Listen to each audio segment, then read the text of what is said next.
Hello, welcome back to the R Squared Fantasy Football Podcast, where we look at metrics that 90% of people don't look at to help you win your fantasy football leagues. We're here with the Week 4 recap, so let's just get right into it. Starting off with the Jacksonville Jaguars, the DJ Chark injury was pretty rough, but it's still a decently high upside offense because the Jaguars are 5th in attempted air yards. Trevor Lawrence is 4th in air yards per attempt and 14th in attempts. Laviska Shenault took the title of alpha this week from Marvin Jones Jr. He had a 35% target share and an ADOT of around 12, which is good since he's not locked into that gadget role, which we saw earlier in the season. Hopefully we see an expanded role for him in the weeks without Chark. And James Robinson, without Carlos Hyde, returned back to his 2020 state with a 80% opportunity share. And it was 70 in the couple weeks before, after that week 1 scare where Hyde had more opportunities, which was pretty weird. But he's been James Robinson that we knew last year since then, pretty much. He's a week-to-week start, I think. And then Dan Arnold, just a couple of days after getting traded from the Panthers to the Jaguars,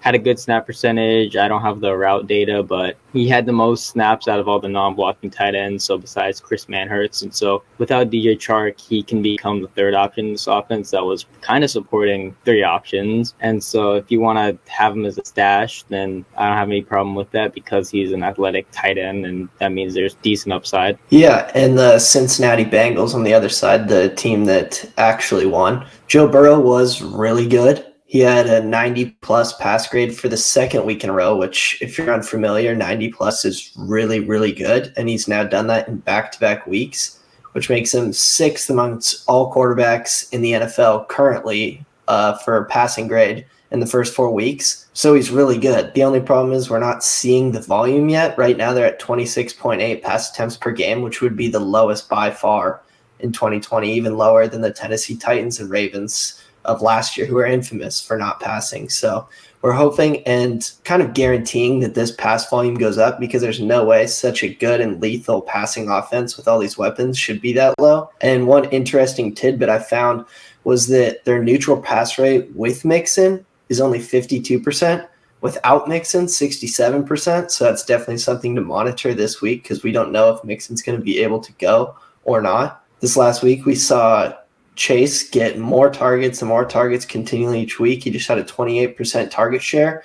It didn't live up to Tyler Boyd, who had a 30-plus target share this week. Tyler Boyd is someone that I'm selling right now because, yes, he's producing, but we're also seeing an integrated Chase in the offense, and we haven't seen T. Higgins back, so as good as Tyler Boyd's been, he's clearly the odd man out here. So I'd like to use that production and just see what it's worth. Yeah, I agree there. Burrow's been so good over the last couple weeks. Through 4 weeks, he's 5th in completion percentage over expected, 6th in expected points added per play, and 6th in PFF passing grade. It's just been so good how he's progressed from his rookie to sophomore year. If you want to buy high on him, I have absolutely no problem with that because he's playing so well, and I expect the volume to rectify itself within weeks and definitely within the coming years. Moving on to the Washington football team game. Heineke has a completion percentage over expected and PFF passing grade disparity, where he was 7th in completion percentage over expected, but 28th in PFF passing grade.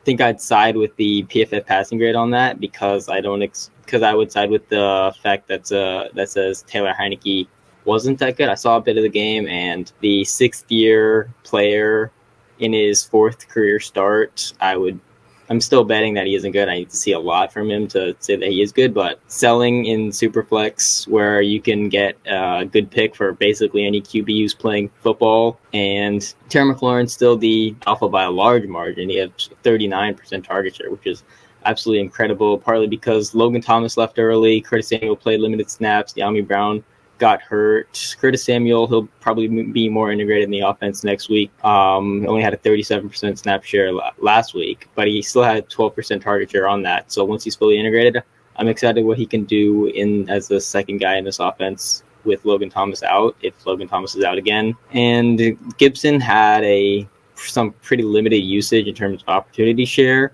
I think we can chalk some of that up to the shin injury, I believe it was, but he'll probably bounce back. And Jaden McKissick has a good receiving role, but it's not like the receiving role he saw last year where he was just getting targets no matter what situation. He's really getting the majority of his targets on obvious passing situations like the 2-minute drills and third downs and that stuff. So he's not a guy who has a great weekly floor, but he has a good. He can have good passing volume week to week, especially in games where the Washington football team's forced to pass a lot. Yeah, and I would also add that he's just limiting Antonio Gibson's ceiling because he is in there for all that, and Gibson, which means he's not. Looking at the Falcons, Matt Ryan was actually really good this game, his best game of the season by far, an 89.8 pass grade. But the thing that stood out to me was his 11.5 ADOT, which is really good news for this offense after his first 3 weeks were 5.2, 4.8, and 4.7. The only person who this seemed news for is Mike Davis, who the appeal of Mike Davis was that we saw him getting targets. He has 12.2% target share on the year. But this week he saw just a 5% target share, and it's because Matt Ryan was working the ball downfield, which helped because we're seeing target hog Ridley come back, who just made an appearance with his first 30-plus target share a week of the season. He just had a 32.5. So if Matt Ryan continues to push the ball downfield unlike he was doing in the first 3 weeks, this should be a sign of really good things to come. We also saw Pitts with another 20-plus target share performance, which is just great to see from a rookie quarterback. It's 16.7 on the year, which is a middling tight end in reality, but we're also talking about a rookie tight end who's supposed to struggle, and that's his struggle. So if anyone's freaking out on Kyle Pitts, they shouldn't be. You should definitely be talking to them. And then the final piece on the Falcons is Cornell Patterson was really good on very few snaps. He's just been ultra efficient, which means that's probably not something that's going to hold.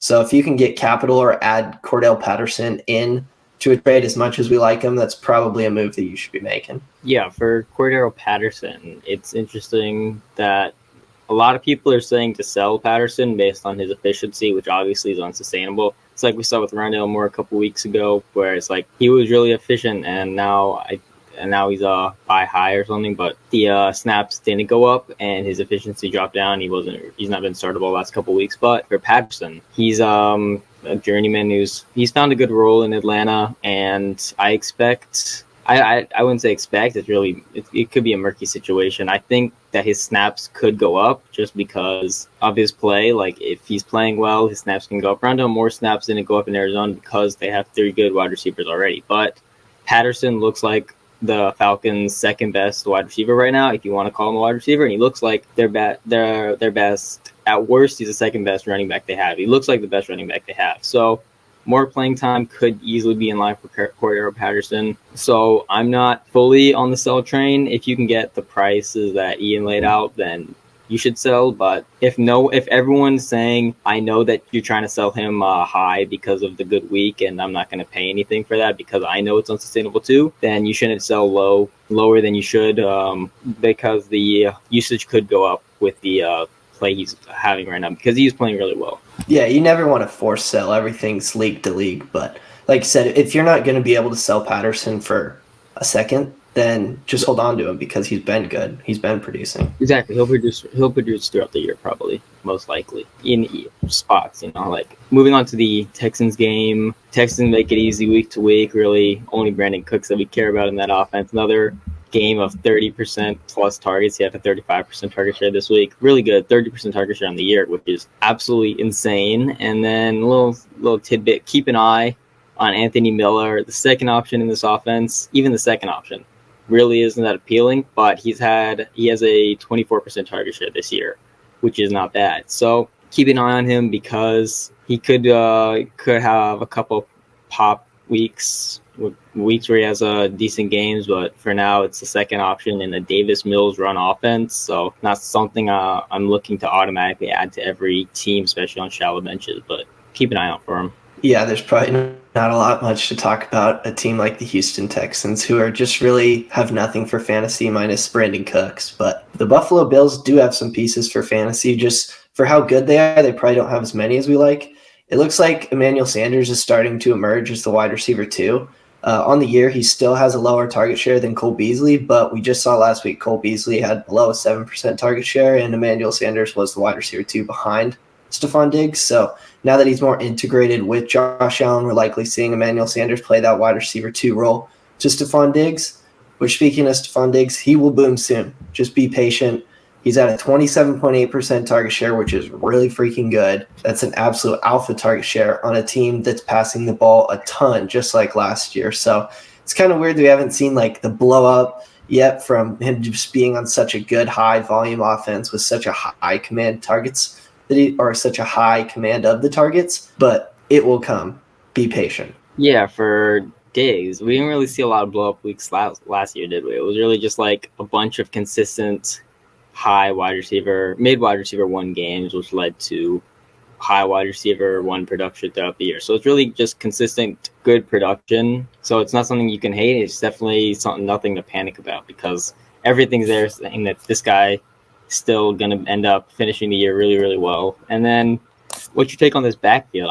They're pretty much splitting the opportunities equally, right? But I didn't mention the backfield or Dawson Knox just because it felt kind of gross too. It's a gross split, but the gross stuff we got to cover. That's what the people come for. This is the stuff that they don't know how to dissect, so we'll dissect it for them, right?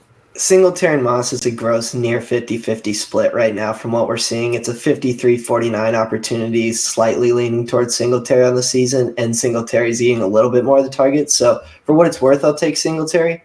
But for what it's worth is really nothing because they're not someone you can feel confident at all plugging into your lineup on a week-to-week basis, especially with the neutral pass rate that the Buffalo Bills have. They're not running the ball that much.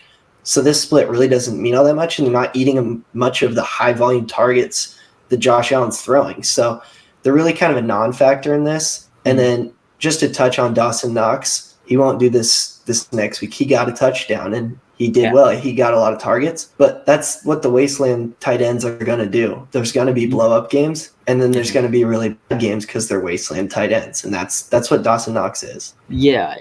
And so I'm going to side with Moss on the Singletary Moss thing just because I think the opportunity share and target share is getting skewed by week 1 when Moss didn't play. Singletary dominated the opportunities in that one, so I think that's skewing it. When they played, it's been pretty much exactly 50-50, but Moss is seeing the vast majority of the red zone work and the work inside the 10, which is big because in this really good offense, it means a lot of touchdowns you'd expect. And so going forward, Moss has scored a touchdown, I believe, every single game that he's played this season. So it's not something you expect to continue, but it is something where I expect him to score more than Singletary because he's seeing more of the valuable red zone touches. So when they're splitting rushing work pretty equally and they're splitting receiving work pretty equally, the rushing work can be a good tiebreaker. So if I had to choose, I'd pick Moss. Yeah, that's definitely fair. Pick the guy that's going to fall into the end zone, but in reality, neither of us want to start a single one of these guys. No, definitely not. I have to start him in a couple of zero RB leagues. It's not something I ever feel comfortable about, but it's always good watching him fall into the end zone. And that's pretty much what you're hoping with Zach Moss, is you're hoping he falls into the end zone. I started James Conner and Zach Moss, so 2 plotters who don't run very well, but sometimes fall into the end zone. And I was just like, well, okay, I'll take it. And then I won the week by 5 points because of Mike Evans. They got in the end zone. Yeah, that's really what you need for RB, just for them to fall into the end zone. Moving on to the Detroit Lions game. The Swift had his highest snap count of the year, which was good. He didn't do much on the ground, but that's really something I guess you could chalk up to bad luck for him. He just didn't break right the situation, but they played him the most he's played all year, and they said he's going to increase in his opportunities. So snap count increases. Likely we see the opportunities increase after that. So don't worry about DeAndre Swift. He's still the guy that we know he is, who has elite upside because of receiving work, and he's still a good runner. So that's really encouraging for him, even if the final fantasy box score didn't show it. So still a pretty low neutral pass frequency for the Lions, but I'm not worried about that at all because they're getting forced into passing situations so frequently just because they're so bad. They just have to pass to catch up a lot. So that'll happen. TJ Hawkinson started off the year really, really well, but on the season, his target share is 18.5%, which isn't elite, and he's doing that despite the lack of other receiving weapons on the team. So it's not concerning, but just looking at the points that he had in the first couple weeks, what he's doing in terms of opportunity it's likely that it's not going to return to that week to week where he's going to jump into the elite conversation. He definitely could. It's only a couple weeks of down production, but right now on the through 4 weeks, it's looking like he's still going to be in that pretty good, better than the dead zone tight ends, but not in the upper echelon of tight ends. And then Detroit wide receiver 1 changes every single week. You can stash the cheapest in Dynasty, but don't expect anything week to week from Amon-Ra St. Brown, Quintez Cephas, Tyrell Williams when he gets back, Khalif Raymond. It's all just a bunch of no names. Just hope something sticks, and then you can sell for a second, I guess. Yeah, and that TJ Hawkinson point you made is kind of what we expected, but for those that were expecting like the elite TJ Hawkinson to be in an elite category, it's just kind of like a realization that he's not a wasteland tight end, but he's also not that Waller Kelsey tier that has such a high floor and such a high ceiling. He's in that group just below it. So and I think it's more just like being real. Right, and I was expecting that going into the year. And so I think other people were too, but if you overreacted to the first couple weeks, you got to pump the brakes a bit because likely that's not what he is. Yeah, and then looking at the other side of the ball here, the Chicago Bears.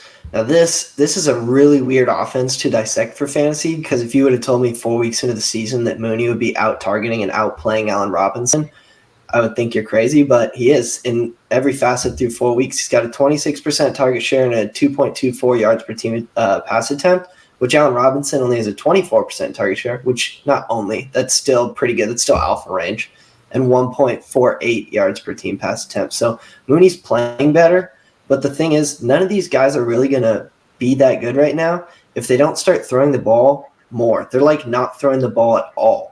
So that's kind of the big problem in Chicago, as well as just not knowing who the quarterback is, which Justin Fields was actually really good this week. He had a 72.8 pass grade, which is really good, especially when that's your second game starting as a rookie, especially after that first one. Yeah. That's really good. So it would be a shame to see Nagy kind of just go back to Andy Dalton when we've actually seen Justin Fields now be good passing the ball. We already know he can rush well and be a mobile quarterback. He did good passing the ball. So let's not go back. We're getting something here. And then we saw David Montgomery was out 4 to 5 weeks. So that makes Damian Williams the beneficiary, which it's actually it's not so much of like, oh, here comes the backup. It's not going to be like that good, but it's really not going to be that bad. Even when Montgomery was in the lineups, Damian Williams already had a 10% target share. He just didn't have many of the ops because Montgomery was taking those. But when we're looking for targets from running backs and Damian Williams was already getting them before Montgomery went back, I feel comfortable playing Damian Williams if you have to, especially if you lost a running back or something and you need to plug Damian Williams in. I don't feel bad about it at all. Yeah, for the running backs, it's really, really glad that Montgomery didn't have a more serious injury. And then for Fields, it's really good to see him pass the ball more down the field because I believe his ADOT was horrible week before this, and then it was around 13 this week, which is really good to see. And then for the Allen Robinson point, I believe that they are playing Mooney on more snaps than Allen Robinson, which is crazy. I guess I was talking about it with someone on Twitter. They're theorizing that the reason is the contract because the situation with Allen Robinson is the way it is. They're, testing the waters to see if Mooney works as their wide receiver 1. Spoiler alert, I don't think it will. He's not an alpha. He doesn't have any alpha characteristics. He's a good secondary wide receiver. He'll be a good wide receiver 2 in the NFL. After seeing his play through the first few weeks, I'm moving off the train of you need to sell Darnell Mooney because he could easily end up like Preston Williams or Darius Slayton. I'm moving more and more off that train onto the train of he'll probably be a good wide receiver 3 for a few years in fantasy and a good wide receiver 2 for an NFL team. That's probably what he'll be, but I don't know what they're doing with Allen Robinson, but they need to play him. He's their best receiver, and I keep saying he'll bounce back, and he should because we know he's an elite producer from all of his years in the NFL. So hold strong on Allen Robinson and don't sell too low because at some point the price is just going to be way too low for you to sell for anything that's as valuable as Allen Robinson probably bouncing back. So don't panic sell is what I'm going to say. Definitely with you there. Moving on to the Carolina Panthers game. Darnold is better than bad, which I thought he would be. I thought he would be bad, but he's slightly above average. He's been turning into Cam Newton the last few weeks, getting these rushing touchdowns, which is hilarious. But the volume's good. He's playing pretty well. It's good to see for him reviving his career, and it's great for DJ Moore, who is an absolute target hog, who has a 31% target share of the year and is producing and scoring touchdowns, even though I was told that he was bad at scoring touchdowns, but he's not, because touchdowns are very fluky and they're not a skill. Shuba Hubbard had 60% of the running back opportunities and the most running back snaps, but it's kind of weird. Rodney Smith came up off the practice squad, had 5 targets, and then reverted back to the practice squad. So I assume he's the RB2 because he had more snaps than Royce Freeman. And I guess they'll elevate him again if Christian McCaffrey is going to miss a week, which might make Royce Freeman droppable. We thought he would step into a little bit of opportunity there, but it's just not there. And he's a kind of player that I'm comfortable seeing 1 week of doing nothing and saying, okay, drop him, he's gone. And then once Christian McCaffrey comes back, he will be Christian McCaffrey. And Robbie Anderson saw a little glimpse of the Robbie Anderson we knew from last year, who had 28% target share last week and 141 air yards, which is good to see. So that's good. I'm not sure if it continues. I think DJ Moore will still continue to be the alpha of the alphas. And then Teres Marshall is second to last amongst rookie wide receivers in PFF receiving grade with a minimum of 10 targets, which isn't great, but it's still only week 4, and he hasn't really had any boom games. So it's just really wait and see with T. Marsh. Yeah, and then moving on to Dallas, who actually looks pretty good in real football, but they started off their first game of the season throwing 58 pass attempts, and everyone was like, well, this will revert back to more running, but still expecting a high amount of passing. But we've seen them under 30 pass attempts in the last 3 games, and they're now ranked 28th in neutral pass frequency, which really isn't good for the options around here because passing is what makes fantasy offenses really, because you don't get a lot of fantasy gold when you're running the ball so much. Even Zeke, who had a really good game, and especially when you can get in the end zone and have a big run, you're gonna have a big game. But he still isn't seeing that many targets at all. He's, again, even just this game, he's under 10%, which isn't very good. And what he's at right now is a 6.1% target share in the year, which would be his lowest of his career by far. So we're still holding on to Zeke, hoping to see more targets his way. And it's not like Pollard was stealing him last game. He didn't have one. So it's not like Pollard was stealing him. So we're just hoping that Zeke's targets will kind of work itself out, and maybe this 28th in neutral pass frequency will go a little bit closer to passing more. But we're hoping and holding right now with this offense. And then Amari Cooper really hasn't been that good. He's played like a fake alpha, which is what he is, where you're not getting that 24-25% target share. And really no one should have expected that because that's never been who he is. What's more surprising is seeing a beta like CeeDee Lamb have that 24.4% target share.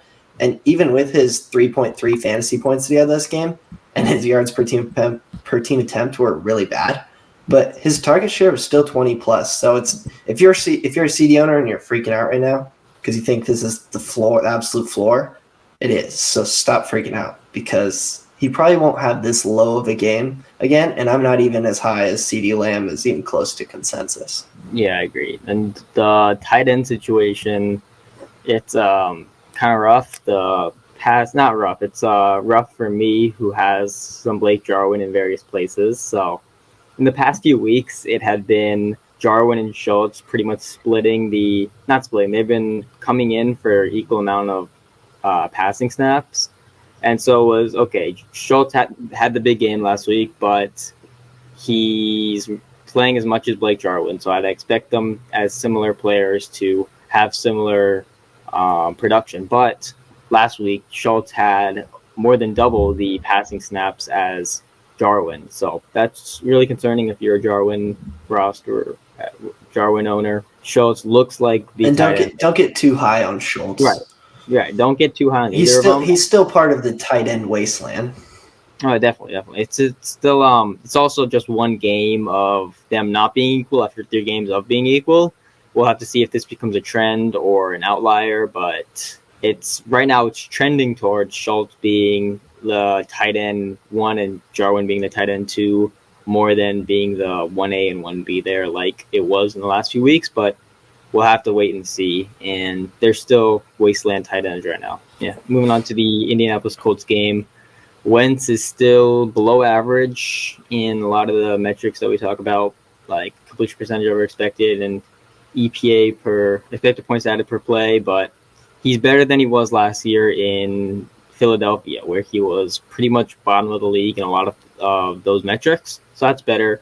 They're not fixing him back to MVP 2017, near MVP Carson Wentz, but they're fixing him somewhat, and partly because he's throwing so short. He has like the third lowest ADOT through 4 weeks of all QBs, and so it's really just get the ball out of his hands, I guess, and try to get it to Jonathan Taylor, Nyheim Hines, the other playmakers making short plays and running after the catch.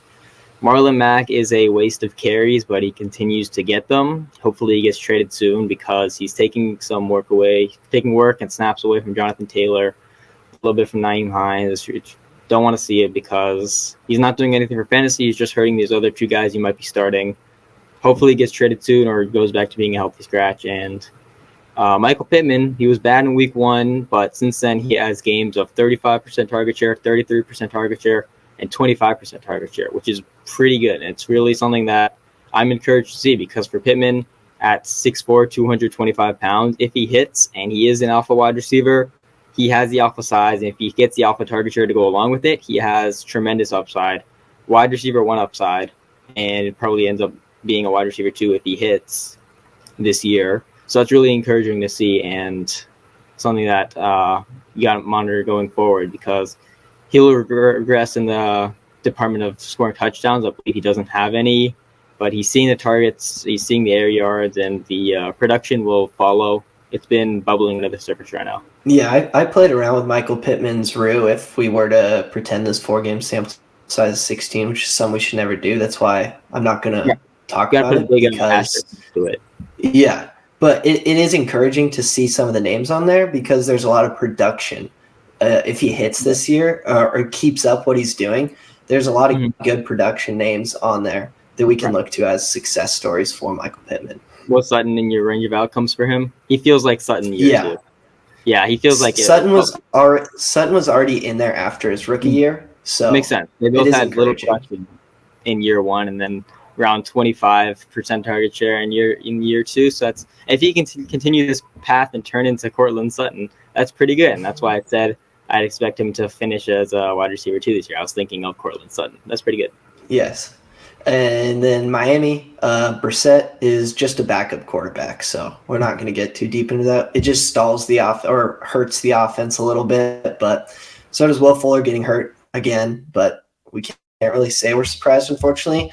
We want to believe that injury prone isn't real because it's not, and then Will Fuller does this to us basically every single year, and it just makes those injury prone truthers just seem like they have a very legitimate case. And maybe they do with Will Fuller. Which sucks. And it was on this same channel, the interview that Drew had with Edwin, the anti-injury prone, interview that was he talked about how Fuller had no injury history in college, which is why his injury history in the NFL is so weird, and it sucks because when he's healthy, he's a really good player.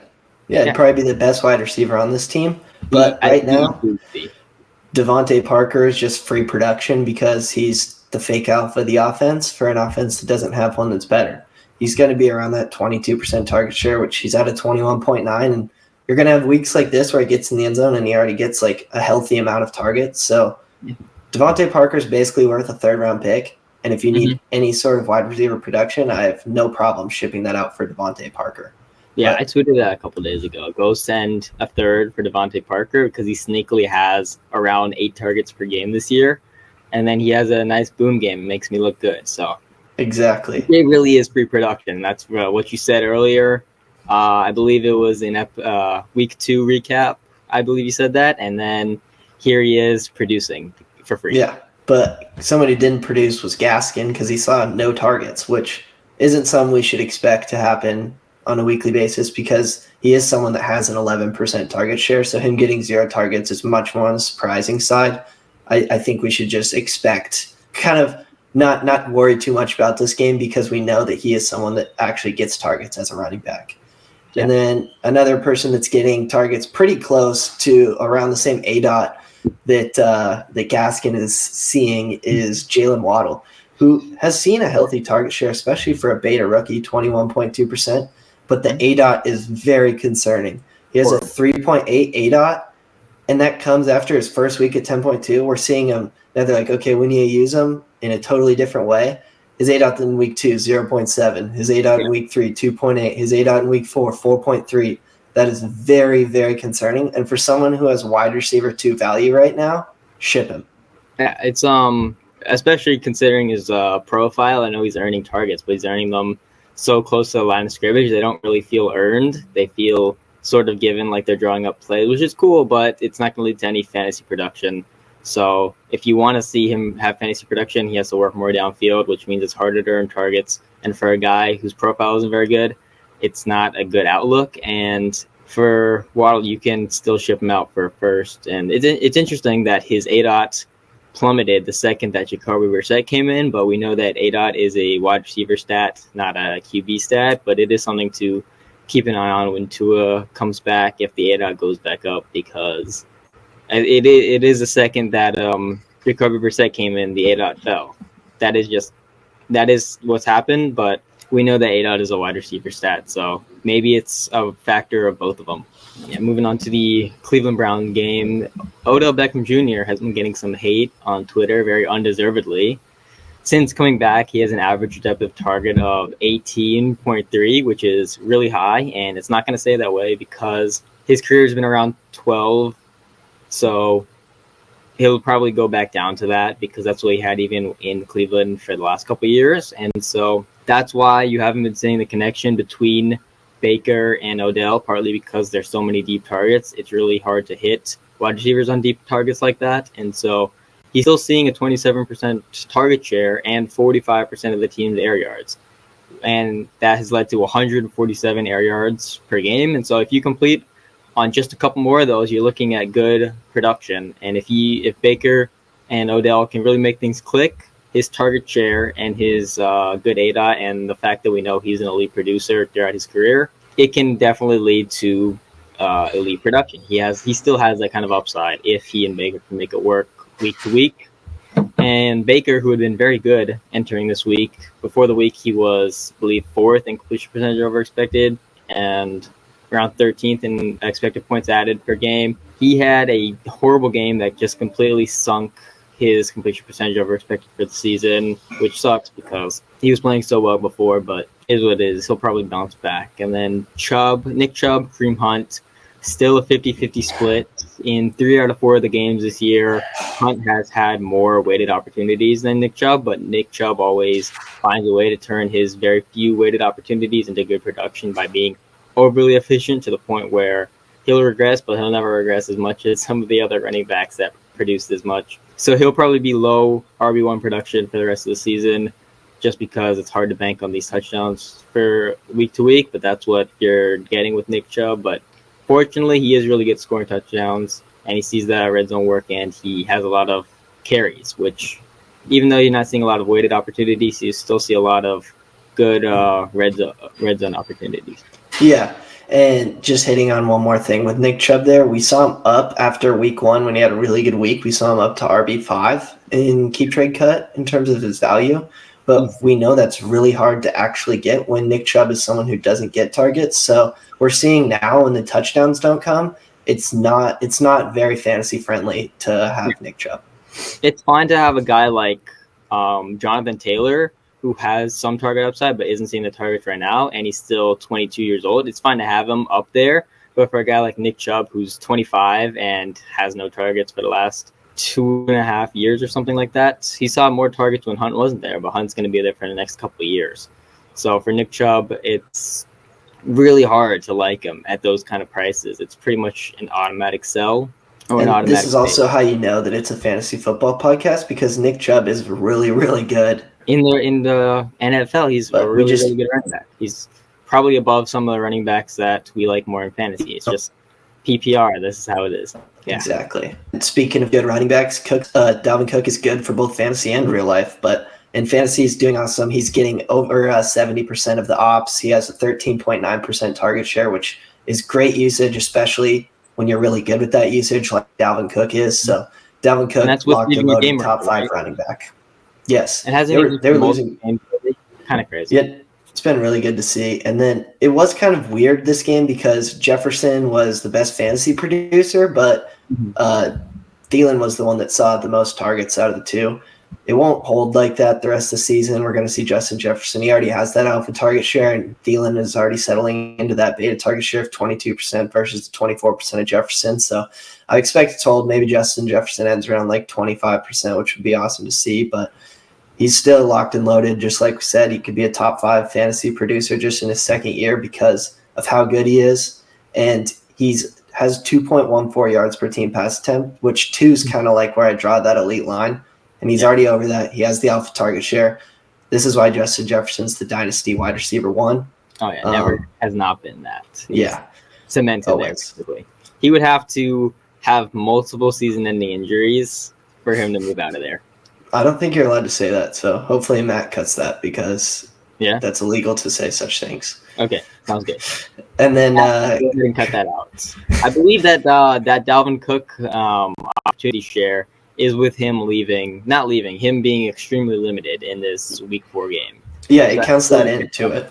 And then this week it showed just what the tight end wasteland was, right? We saw Conklin have really good fantasy production last week.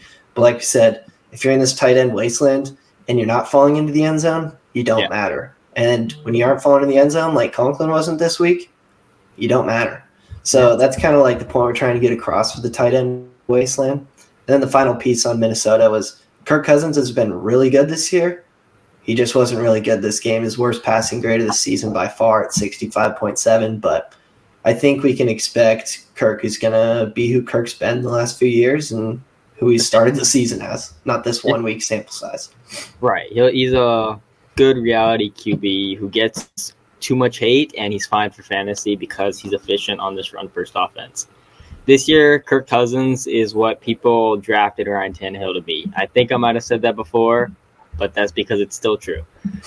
And then moving on to the New York Giants game, really a really good game for the Giants in a game where I expected them to struggle. I don't know what I expected the Saints defense to be, but it wasn't giving up 400 yards for Daniel Jones. He had a good game, and he had 8.7 completion percentage over expected, which is really good. And then Saquon Barkley is fully back, and your buy low window is closed. So I don't want to sound like that doctor on Twitter, but tried to warn you. But he had around 90% of the snaps, 87% of the opportunities, 17% target share, 126 scrimmage yards, and 2 touchdowns. This is the Saquon Barkley that we know and the Saquon Barkley that we love. This is elite, legendary production, pretty much. Can we just say he's back? He's back. Yes. Kenny Golladay, he had a good game, but he still had a lower target share than Kadarius Toney, which was interesting.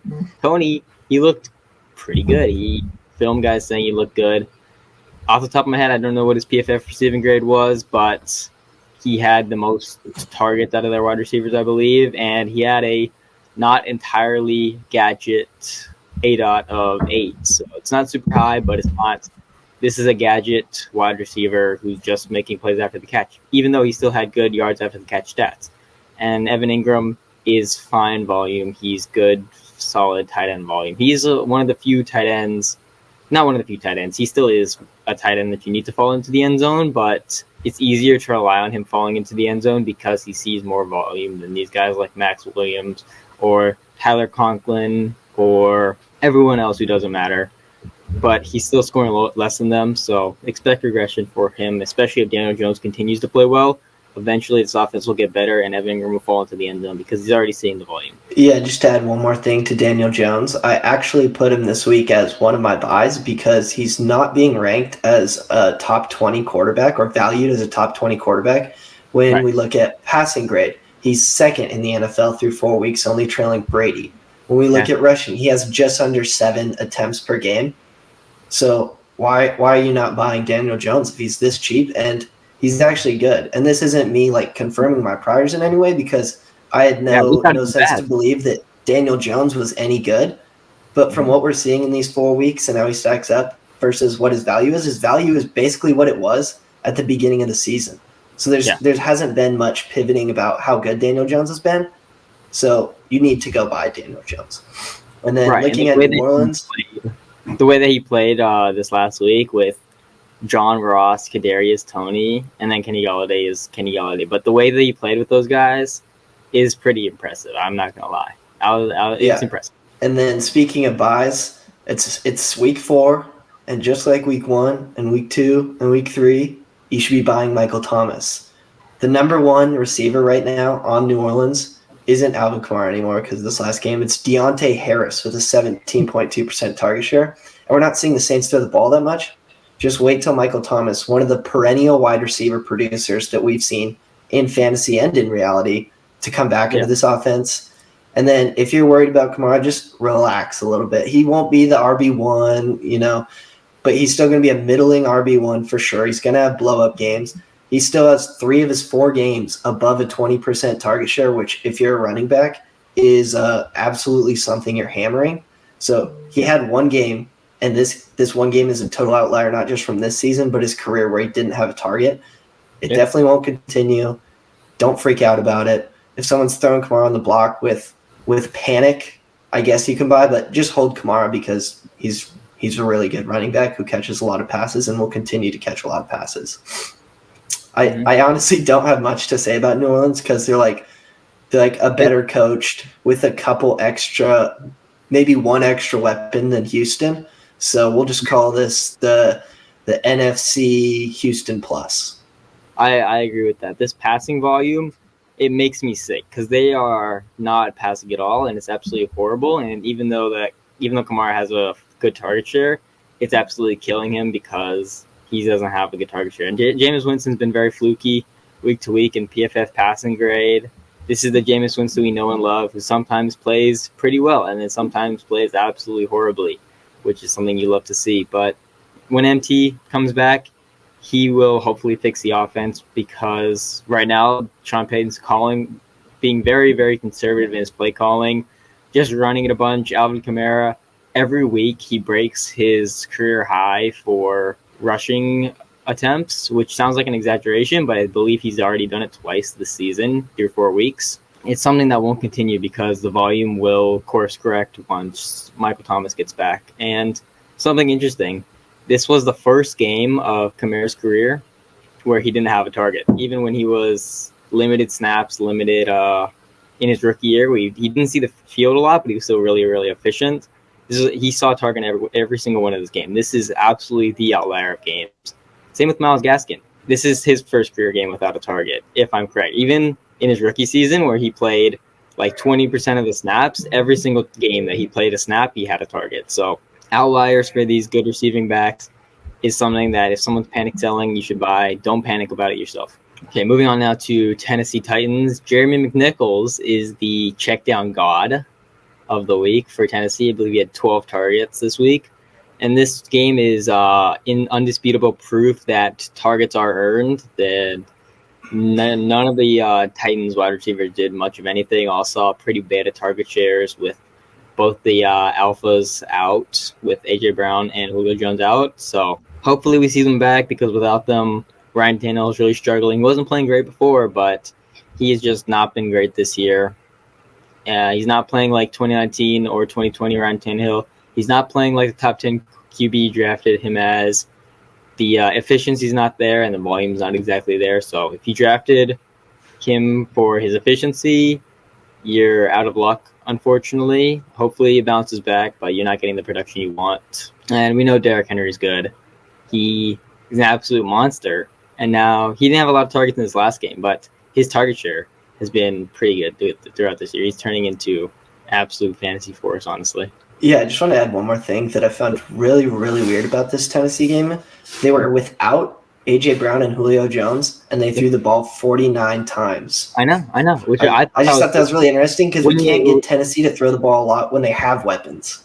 I believe that – I think it's partly because of the game script, like the fact that it was such a close game and the fact that it went to overtime, and I believe it went deep into overtime. And that kind of thing, an extra quarter will give you a few more pass attempts. We saw that with the Raiders too, and that's what helped Derek Carr pad his stats. The fact that he was going to overtime twice in 3 weeks, but that's just how it is when you go. Oh yeah, and this isn't something that'll hold or anything like that. It's kind of frustrating to see their two best weapons, which we already are scared about wide receivers there because of the low pass volume, but they're both out, and then they finally throw the ball 50 times. I know, it's hilarious. So almost frustrating to see. But looking onto the Jets, Zach Wilson had his best game, 71.9 passing grade, which I would like to add that last week these rookie quarterbacks were in a bad place, and we said this is what rookie quarterbacks do. We've been blessed to see rookie quarterbacks come out like Herbert and Burrow and just light the league on fire. But this is who really good rookie quarterbacks are. They struggle to adapt, and now we're kind of seeing them adapt. And we saw Trevor Lawrence do it this week with his best game. We saw Justin Fields do it this week with his best game. We saw Zach Wilson do it with his best game. So I hope you are not panicking on these guys because this is just what rookie quarterbacks are. And then his weapons, Jamison Crowder's back, and it was his favorite target. If it'll hold or not, but Jamison Crowder is someone that has that capability of getting near an alpha target share despite not actually being one. We're seeing Corey Davis sit around his career average target share of 21.3% is what he's at right now. His career average is 21.7%, I believe. So he's right around there. I still think there's a little more notch that we'll see with Corey Davis, especially with Zach Wilson getting better. But it's been encouraging to see if you own pieces in the New York Jets offense. And Carter was the main beneficiary of this last week. He saw a majority of the ops. He saw 55% of the ops and an 8.8% target share. He's not someone I'm buying. In fact, he might be someone I'm selling. But it really wasn't a bad game for him. Yeah, long term for Michael Carter. It's the replaceability of these day 3 running backs that you basically commit nothing to. Yeah, I could easily see the Jets bringing in another running back in free agency, in the draft. It's just something that these day 3 running backs are really replaceable. So it's something that I wouldn't be overly surprised to see. But right now, in redraft, Michael Carter commanding more of the opportunities and seeing a decent target share is a guy that he could over time turn into a fine weekly flex play if he's seeing this good opportunity share and target share and the offense becomes good, because right now none of the running backs, we are pretty sure none of them are really good and none of them are really running well. So it's really being really inefficient on their opportunities. So it's really tough to see. Can't really trust any of them yet, but maybe we'll get there. Moving on to the Kansas City Chiefs, it's really, after a couple bad games to start the year, Clyde Edwards-Helaire is bouncing back. I believe he's at over 100 scrimmage yards the last couple games, got a couple touchdowns. It's really good to see, but there is somewhat of a timeshare. It's not really anything to worry about, but it's just something to keep in mind.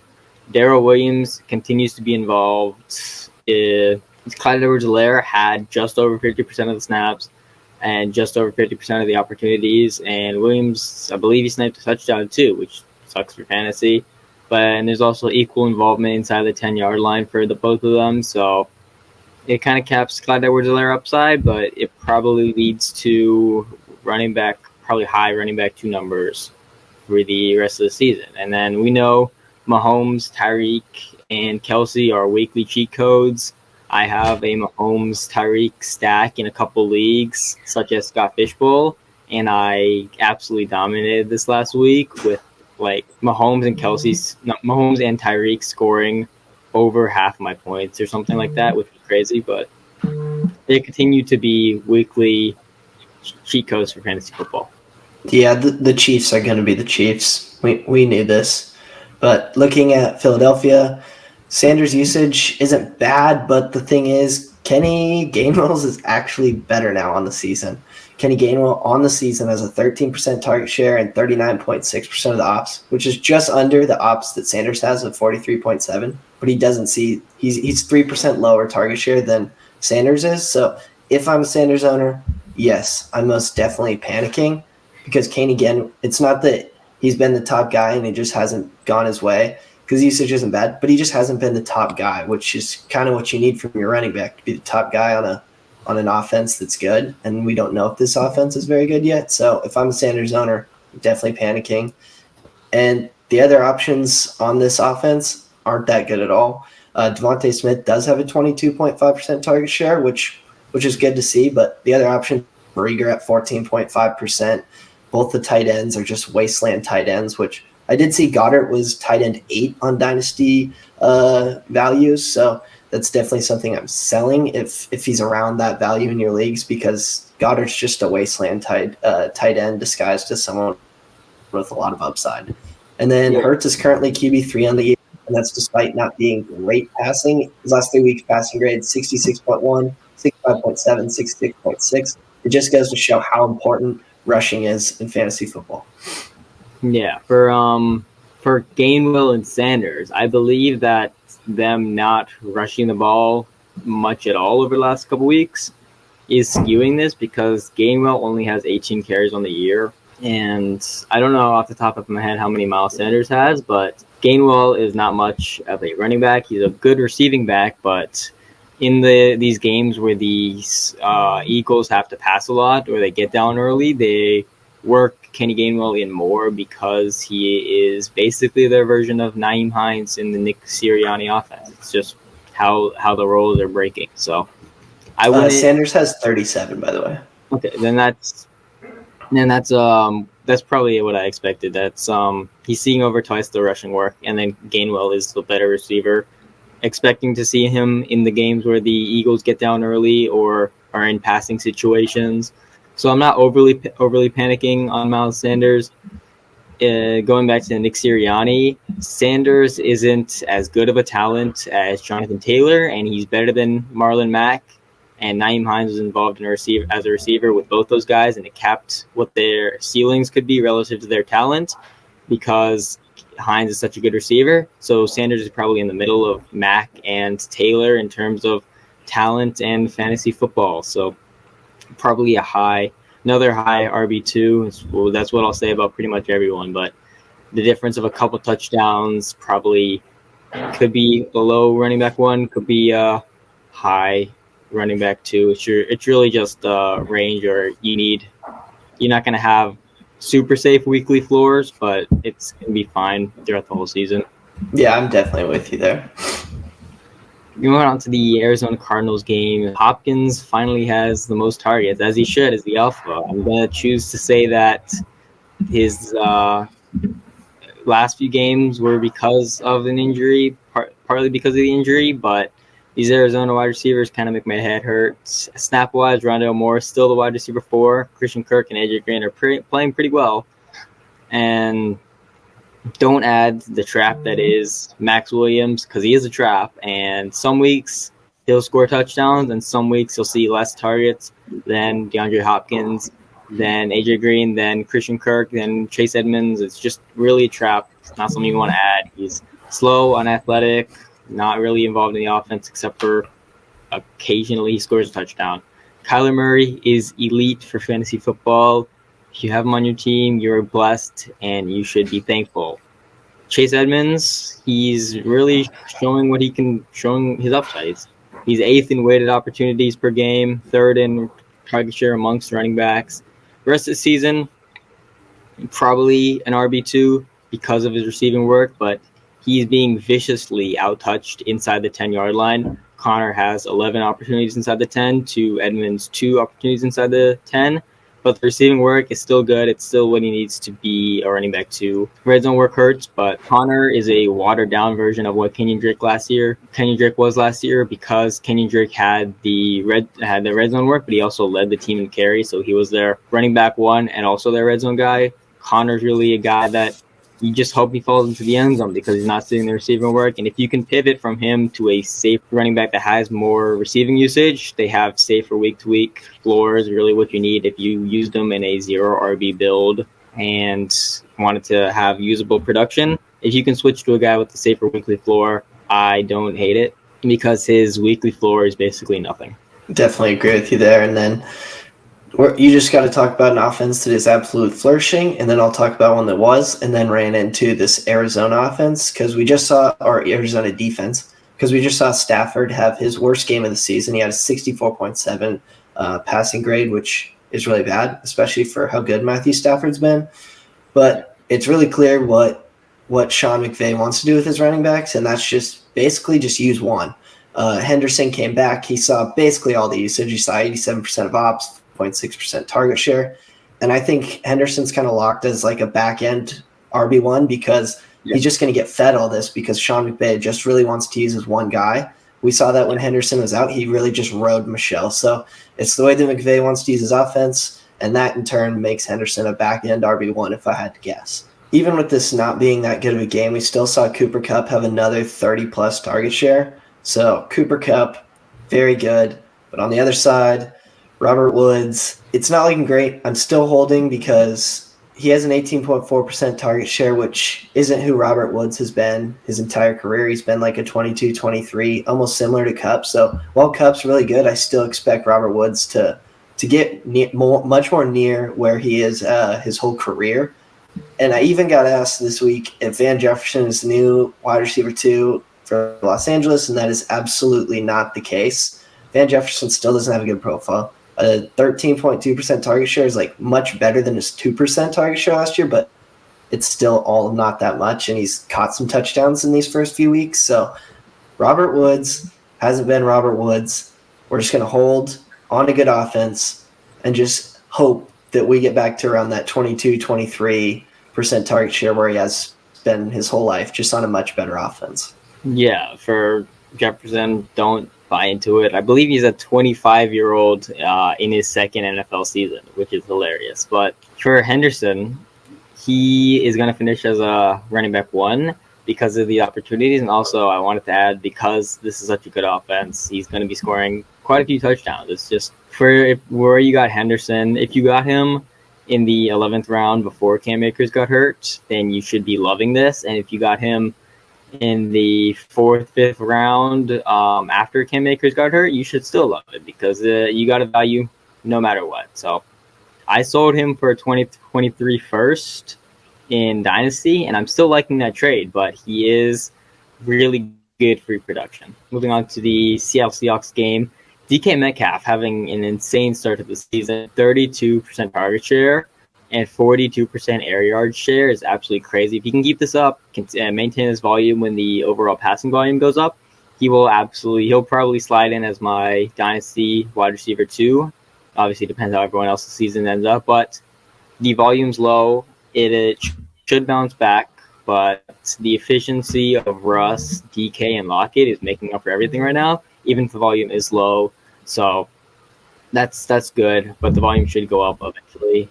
And don't really worry about Carson's usage. There's nothing official, but I have heard rumors and rumblings that it was a hamstring injury, and I think throughout the game he was going off to the side and nursing his hamstring or getting it looked at. Not entirely sure, but that's what I've heard. And then just stash Alex Collins because Sean Payton's on IR, DJ Dallas isn't involved except as a returner, and Travis Homer is a jag, backup, blocker, whatever you want to call him. Alex Collins, if Carson was to miss time, Alex Collins would be the guy. I believe he scored a touchdown last week, so he's involved in the offense relatively. He's the RB2. You should stash him if you have the space because it really only takes one injury for these guys to become relevant, and then you can sell. Yeah, and then looking at San Francisco in this game, Debo is someone, if you can buy high on him and not clear wide receiver 1 prices, I'm definitely doing it because from his rookie year, we already knew that his comps are really good and his 8 out was 7. But then last year's 8 out was 2, and it was kind of a freak out. But we're still seeing Debo be the wide receiver 1 on this team at a high clip of 32.3% target share, which is really good. And on the opposite side of that spectrum, we have Ayuk, who's just it's one of the more confusing things in this start of the season because we expected him to be really good, and we just haven't seen it. One thing that kind of stood out to me, because we know he had that good week last week, and it felt like we might have been over the hump with Ayuk, but looking at his snap percentage by week, 47% week 1, 54% week 2, and then 86% week 3, and it really felt like the tides were turning because he was earning targets that game, and then he goes back down to 67%. So it's one of those things where we're not – it's probably the most confused I am right now with someone in fantasy.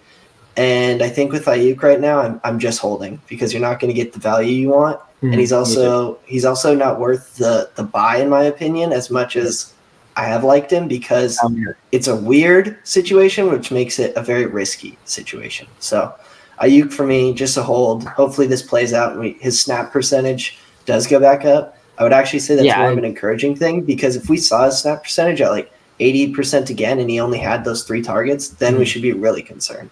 And then looking at the backfield, Trey Sermon finally saw a healthy amount of the ops.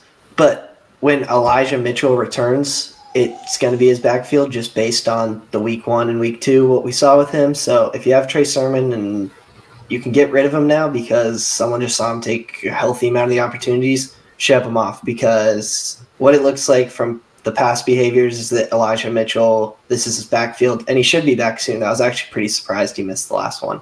Oh, and Kittle's still good, guys. Yeah, he's good. And then for Debo and Ayuk, it's so painful.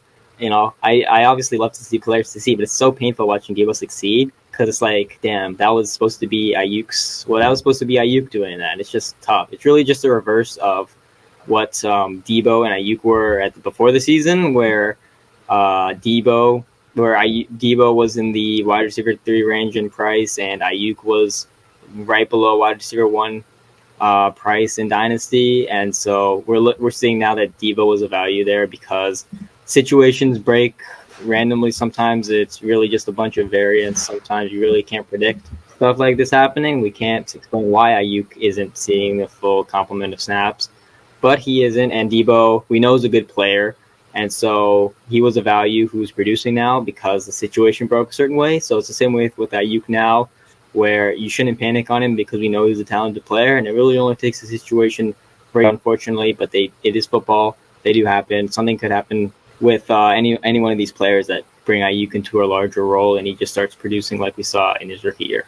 Yeah, moving on to the Baltimore Ravens game. It's good to see Lamar Jackson. He's throwing deep. He's doing it well. I'm really impressed with his QB play right now. We know he's good in fantasy. He's really good in reality too. And Latavius Murray, with Tyson Williams inactive, Latavius Murray saw the majority of the backfield. Really didn't do anything with it except for fall in the end zone. It's just a really gross backfield now.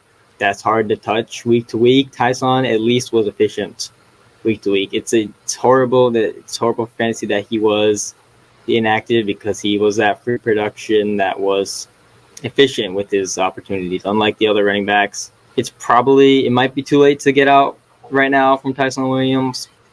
It just shows how fragile his value was, that in 1 week he went from being probably a second round value to unusable value. So it sucks, but I'm really looking forward to see Rashad Bateman. He should be back this week. I'm really looking forward to seeing him in this offense, because I'm really looking forward to seeing Rashad Bateman back in this offense. He should be back this week, but without these running backs that are actually good, being healthy, J.K. Dobbins and Gus Edwards, this offense they haven't been entirely pass heavy, but they've been more middle of the pack instead of dead last in neutral pass frequency. So that's good. Hollywood Brown has a 24% target share right now. Mark Andrews around 22. I expect Bateman to slide into a good range between anywhere from 20. I'd say the 24 is probably the higher range, to 16 is a good range of outcomes for what target share to expect from him. And so that's anywhere from benchable production to probably solid wide receiver 3 production. Just a question of how these target shares shake out, because Hollywood and Andrews are producing well right now. They're good football players. I do want to note that it's funny because in my notes for Baltimore, I have Tyson's a healthy scratch. Just shows how fragile these assets are and that you should be trading them for seconds. But I can't wait to see Rashad Bateman. So we do think alike a lot, just for all you listening. But looking at this Denver game, it was a tough one. They lost Bridgewater to concussion, so we don't know what week 2 looks like at or the next week looks like at quarterback for Denver, because we don't know what the magnitude of it was, or if Bridgewater will clear protocol or something like that. So we're not too sure there, but the encouraging thing was we saw a 27% target share from Noah Fant, which is awesome to see because we know he has that in his range of outcomes. So if we keep seeing Fant produce, his value is only going to go up. A popular move this offseason was to trade George Kittle for Fant and a first. And I think if you did follow through with that and you did do that, you should feel really good right now. And then Cortland Sutton had the second highest target share of the game, 21.6%. It wasn't as high as we hoped, but I think we're kind of seeing floor games with Cortland Sutton, still 7.7 PPR, which feels like a floor game. I think for someone who's valued around wide receiver 30 price, you still need to be buying Cortland Sutton because we know he's pretty good at football. And then just looking at the backfield here, Williams and Gordon are still in a split in week 4. Gordon actually took the majority this week. He had 56.5% of the ops, which was good for a 10.8% target share compared to 43.5% of the ops, good for an 8.1% target share from Javonte Williams. We still believe Javonte Williams is good. We're just hoping that something breaks our way sometime. Yeah. Would you trade Hawkinson for Fant plus? I don't know what kind of plus you get, but would you do that? I would most definitely do that. And if he's not valued as much right now, or his fantasy production is as high right now, that's a ceiling that I'll most definitely take. Yeah. Fant, they came from the same college. They were both drafted in the first round of the same draft. Fant had better production in year 1. They had similar production in year 2. Now Fant, I believe, has a higher target share with less competition, with more competition in the offense than TJ Hawkinson does. So I believe if you can make that move for Hawkinson for Fant plus, getting the Fant side, something that I would be pretty happy with, if depending on what the plus is. But seems like a good move to make. I saw someone saying that on Twitter, and I actually found myself agreeing with it. Yeah, and for reference, before you go to this Pittsburgh-Green Bay game, Fant he has a 20.8% target share, and Hawkinson's at an 18.5% target share. The difference is Hawkinson's playing with Khalif Raymond and Amon-Ra St. Brown, right, and no Fant's playing with Cortland Sutton doing and this. One game of Jerry Jeudy, Yeah. And then we can move on to the Steelers game. That's good info. Deontay Johnson is our 5'10", 183-pound alpha king. He had a 33% target share. He is absolutely amazing. He just gets peppered with targets, short targets. He had a long touchdown, I believe. It's kind of amazing. He's a good player. Najee Harris is an every down back, and I think he's game script proof, which is actually important for these running backs. There's a few running backs, I've discussed this before, that are game script proof, where if the team is down, they won't abandon the run because their team kind of goes through the run. And that's guys like Christian McCaffrey, Derrick Henry, Dalvin Cook, Saquon Barkley. These running backs, they don't get game scripted out because they are pretty much the best part of their offense. Najee Harris isn't, we're not as high on him as other people are, but he's still getting the opportunities, and he's still getting opportunities no matter what game script. I believe he had that touchdown that he had in garbage time. It was a rushing touchdown. He's still seeing the rushing work in garbage time, which is really good to see. Juju Smith-Schuster is a hold in redraft. I don't suggest dropping him. Please do not drop him. He's still recovering from his rib injury, I believe, but he still saw around 20% target share in all his healthy games. His total numbers are skewed by the game he left early, but he's still decent production. He's still in the same role he was in last year, where he had the low wide receiver 2 season. So it's something that you shouldn't drop, because don't overreact to these bad games where he's still recovering from injury. Ben Roethlisberger, we all know he's bad. The memes say he's bad. Twitter says he's bad. Stats say he's bad. Film says he's bad. Not much to cover there. Juju also said he was bad. I know you saw it because you retweeted it, but Juju did say this is a Big Ben problem, I believe. So It's he not said just that. us. It's professional lip reading by Twitter. Juju Smith-Schuster did in fact say this is a Big Ben problem on the sideline, and I completely agree with him. It is a Big Ben problem, and I hope he retires in season, because it would be better than watching him play for an entire year. I know we're running pretty long on time here, but I wanted to add this about Pittsburgh, that this is actually the most perfect situation if you have Deontay Johnson or Najee that you'll probably ever get, because Big Ben has been so bad, but they're still throwing it 40 times a game, and his ADOT is 7, which is the lowest of his career, and it's very low. I don't know where it stacks up, but it's very low amongst quarterbacks. So that would probably be around like 25th or something. Yeah, so when you have this high volume and such a low throw target range, players like Deontay Johnson and Najee, who just like actually live there, and Big Ben's just basically checking down to Deontay or Najee all the time, they will not be in a better situation. So if you're a contender right now, they're definitely someone I'd want on my team right now. But if you're unsure, these are guys I would be trading away for a haul right now because their profiles aren't actually fantastic. Deontay Johnson is a little better, but this isn't who Deontay Johnson is. He's good, but he's also the product of whatever this is with Big Ben. But going back to Green Bay. Yeah, Ben's 8 out of 7 is 26th among 32 QBs. So it is low. It could be lower, but it definitely is low. Maybe it's skewed by passing 10 times to Claypool deep, on which he connects only 3 of them. But move on to Green Bay. Yeah, and moving on to Green Bay, there's actually not a lot to talk about because I feel like every time we talk about Green Bay, there's just going to be 3 big names we're going to look at. Most of the time, we're going to talk about Devontae Adams having a 30+% target share and probably locked into the wide receiver 1 fantasy production again. Aaron Jones still gets good usage. He's still a mid-tier RB1 in a good offense that sees 11% of the targets, 60% of the ops. And Aaron Rodgers it actually wasn't a good game for Aaron Rodgers, but he still put up 24.1 PPR. And they didn't really need Aaron Rodgers to be Aaron Rodgers because Big Ben was so bad. So Green Bay kind of is the same thing every week because it's the producers you want that just keep producing. But if we want to talk about some outlier producers, we do have Randall Cobb.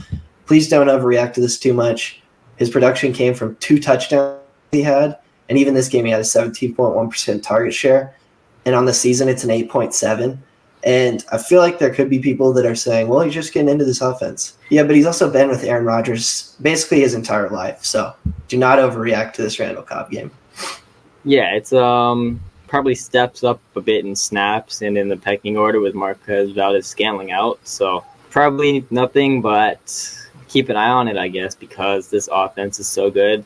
It can still support a second option. We saw last year that option was Tunyon. Tunyon hasn't done much of anything this year, and he's pretty much fallen off. Like, it's really been tough to see that he has fallen off, but he had a decent game last week. He had like 20% target share, only caught 2 of them, so it's better. Yeah, I believe he doubled his targets on the year just in that one game, if I'm looking at it correctly, but there is room for production from one of them, if not both. Alternating production. Both probably won't produce that much, though. Moving on to the Tampa Bay Buccaneers game, Mike Evans is the alpha. I know people were victory lapping after week 1 where he didn't produce as much and Godwin did, but he is the alpha. And then Godwin had a really good week 1, had around like 30% target share. But after that, it's games of 14%, 13%, 12% target share. It's concerning to see. It's not what you want to see. He's valued as a wide receiver 1, right outside wide receiver 1 prices in Dynasty right now. So it is pretty concerning. He should bounce back relatively because we know he's a good player, because he has a better resume than 14% target share in these couple games. So he should bounce back, but it's definitely I saw your take earlier. Are you selling Godwin? Yeah, I'm selling Godwin. It's just more. It's such a highly dispersed offense, and like I've been saying, when you have that, you almost always want to grab the cheapest option. Because then you get weeks like this where Antonio Brown has a 25+ target share, and Brady's checking down to him on the side a lot or just down the field. And we know that it's not like Godwin's going to come and just continually be that guy. Because right now he doesn't even have an 18% target share on the entire season. For the short term, I agree with that. But he is on the franchise tag, and I believe that his targets bounce back in a way that probably has him end the year as a wide receiver 2. And he'll be 26 at the end of the season around. So 26. So my question would be, because I do agree that he'll be a free agent and he'll likely get that bump in target share because he won't be competing with this caliber of an offense. Right. But you're talking about you'd have to pay wide receiver 1 prices right now to have him. To have wide receiver 2 production for the rest of the season and hopefully a bump. They could re-sign him. He could get a team-friendly deal. If they win the Super Bowl again and Brady says he wants to come back for one more season, because I believe he's not going to retire for another 2. So this is his first of the 2, I believe, if I'm remembering his quotes correctly. But if he wants to come back, that definitely kind of screws him a bit. But Leonard Fournette is I wouldn't say workhorse, but he's like the workhorse pretty much. 81% of the opportunities. And the receiving work with Giovanni Bernard out nearly an every week start at this point, because especially as long as Giovanni Bernard's out, because he's seeing the receiving work for the running backs. and he's seeing the opportunities. 11% target share on the year. That's good. This is a guy that I'm eating crow on.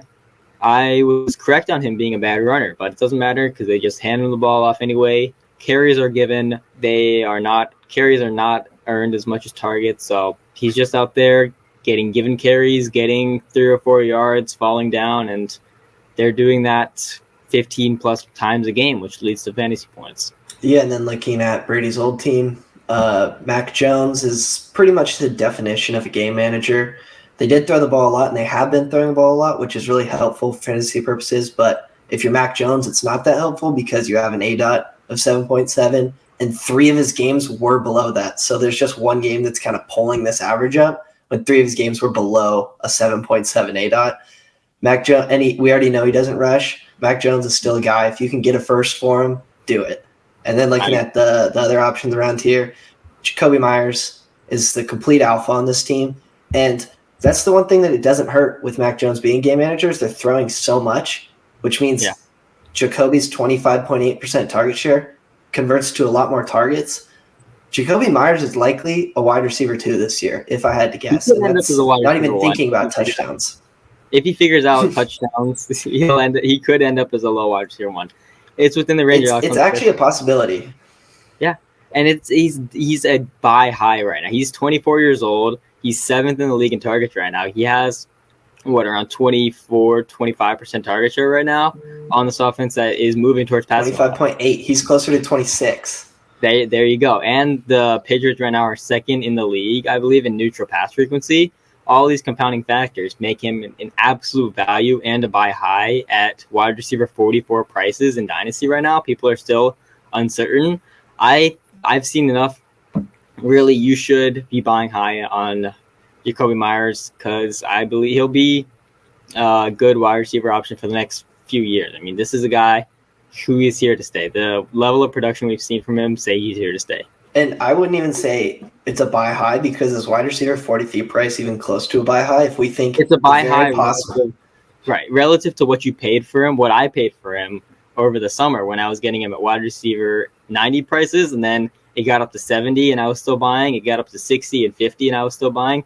Now it's a wide receiver 44, and you can still buy high on him because his value should go up as he continues to see the alpha target share in this offense, and his offense continues to pass a lot. Yeah, and just touching one more thing on this team.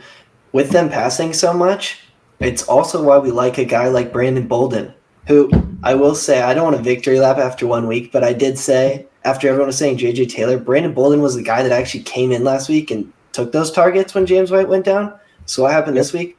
14.3% target share, and that's even more valuable because Jones is low ADOT, and they're throwing so much. You should want Brandon Bolden on your team. Low cost RB3 rest of the season, I would think. And just a little game theory piece to add into this. I was picking up Brandon Bolden even on like my orphan team that I picked up, because when he does something like this, then you get people who will want to pay a 2nd-round pick for that. And when you're on a rebuilding team, you should be doing that. For anything, really. You can sell anything for a second if you pitch it right. And if they get a little sliver of opportunity, a little sliver of production, you can sell anything for a second, really. Damian Harris. After the first couple weeks, Harris had good opportunity share and a good long touchdown highlight. And I was like, he was wide receiver. He was not wide receiver. He's a running back 22 in Dynasty at that point. And I was like, listen, you should definitely sell this guy who has no receiving upside and is not even the running back 1 on his own team in terms of snaps. He gets the carries, but carries mean jack little in fantasy football, right?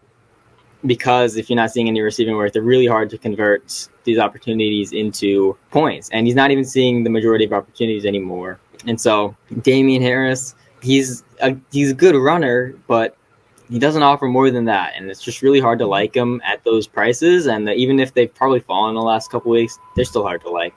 You got to move on. Moving on to this Las Vegas Raiders game, Jacobs sees pretty good use at 90% of the running back opportunities. He had every single running back target, which is very good. It's not something expect to see more of, because we know Josh Jacobs never been this kind of pass catcher, but it does go to show that he does still have some receiving usage, which is good to see because his value was so low before this game. Waller's still an elite tight end, and Edwards has been the 4th or 5th option every week. He's been behind Waller. He's been behind Renfro, Ruggs, and whoever caught the most running back passes or who had the most running back targets that week. He's been behind all of them pretty much week after week. You can still sell for a second. Probably the price might have fallen as people come to their senses that Bryan Edwards isn't good. But if you can still get out for a second, it's something that you absolutely have to do, because this guy is not seeing any targets. He is not a priority at all in the offense, and eventually his value is just going to crumble right before your eyes. So looking at the Los Angeles Chargers, Mike Williams had a 10.5% target share and an ADOT of 18, which is really not what we want to see when we felt like Mike Williams was getting into this role, whereas ADOT's between 8 and 12, right around where we want it, and the target share was going up because of it. But we just had a game where it reverted all the way back to the Mike Williams that we've seen the whole career of his. So it's definitely going to be a really interesting situation to see next week. But one good thing that it does mean is that that's just less competition if this holds for Keenan Allen, who already has a 27.7% target share in the year. And we're seeing Herbert be really good. Oh, and they're still throwing the ball a lot. So even at dynasty value around wide receiver 21, wide receiver 22 for Keenan Allen, you can actually get top 5 upside this season by buying now. So Keenan Allen, if you're trying to win, is definitely someone I'm buying, because his target share is very alpha, and they're throwing the ball a lot. And not just that, it's coming from Justin Herbert, who's been very, very good. So ageism is great for Mike Williams owners, but it's really good if you got Keenan Allen. Ageism is so real in Dynasty right now. If you're trying to contend, you can get 3 wide receiver ones, 3 high wide receiver ones, top 5 wide receivers probably, maybe. You get Michael Thomas at wide receiver 30 prices, wide receiver 35 prices. You can get Keenan Allen around wide receiver 20 prices, and you can get DeAndre Hopkins around wide receiver 15 prices. It's absolutely ludicrous, and if you want to win now, it's never been easier, because you can trade a guy like Jalen Waddle, Deontay Johnson for these guys just straight up and immediately shift your team over to winning now, and then you can win now because you paid such cheap prices for these high upside players. Yeah, we could have a podcast where we just buy values and just make an absolute contender. That's terrific. But yeah, the final piece for the Los Angeles Chargers was just that Austin Eckler had good usage again. He sees just under 13% of the targets on the season, which didn't change last night. He doesn't have to eat a ton of the carries, which he doesn't. He's still around like that 50% ish opportunity share, and he doesn't get as a ton of the carries, but that shouldn't matter with Austin Eckler because we want him for the receiving upside that he has, and he just showed that last game. So something interesting with Eckler, he's running, I don't know, it's not something that I quantify, but it's something I heard on the broadcast last night. He's running between the tackles. He's not just running out in space. His opportunity share could be a product of him leaving the game for just a second, like in the first quarter, I believe. His usage is really, really good. It's just, he's one of the few guys you can start week to week with certainty that they're going to get good, at least running back 2 numbers with the top 5 upside week to week. These guys like Saquon, Kamara, sometimes he's like that, not with the low volume offense, but DeAndre Swift's becoming that. Austin Eckler is that CMC when he's healthy. Really, really encouraging stuff for Eckler. What you love to see is fantasy football cheat code, honestly. Yeah, and just one more thing, that the 13% or 12.6% target share that he has is also worth a lot, because like we said, when you pass so much, your target share is worth more.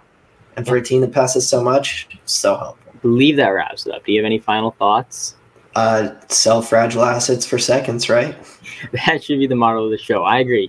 Sell fragile assets for seconds. These the Damian Williams of the world should definitely sell them for a second if you can. I believe that about wraps it up. Thank you for tuning in. Like I say every week, I believe I just say the same stuff because I'm not very good at outros or intros. If you could stand to listen to an hour of our voice every week, thank you. Remember to go down, hit subscribe, leave a comment for questions. We're going to start answering questions in the YouTube comment section. Whatever you want to say, download on streaming sites, subscribe, and have a great day, night, whenever you're listening to this. Goodbye. Have a good one.